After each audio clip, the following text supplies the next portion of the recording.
132 millions de dollars, c'est le montant du financement octroyé par la Banque africaine de développement au Maroc dans le cadre du plan Maroc vert.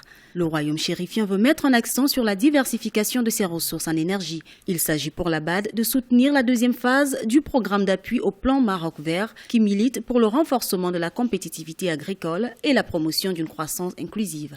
Le plan vert rentre dans ce cadre-là, c'est-à-dire la diversification de la production d'énergie renouvelable.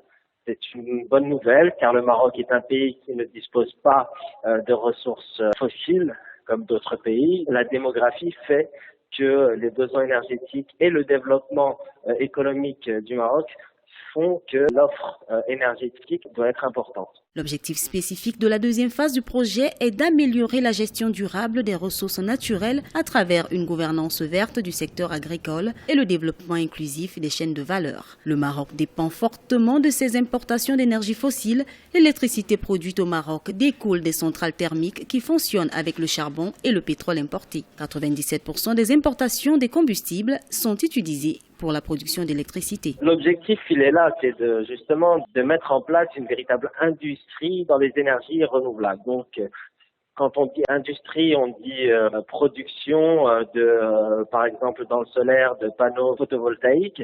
Donc, c'est toute une chaîne qui doit être mise en place et justement, procéder à la mise en place d'une industrie dans les énergies renouvelables, c'est très intéressant sur le plan de l'emploi parce que vous mettez en place une filière qui est durable et donc qui a des atouts économiques importants. Le Maroc est en passe de devenir un acteur de référence dans l'exploitation et l'utilisation des énergies renouvelables avec le projet phare de la station solaire de Ouarzazate Nour 1. Les autorités prévoient d'atteindre 50% de la production d'énergie seulement à partir d'éoliennes d'ici 2020.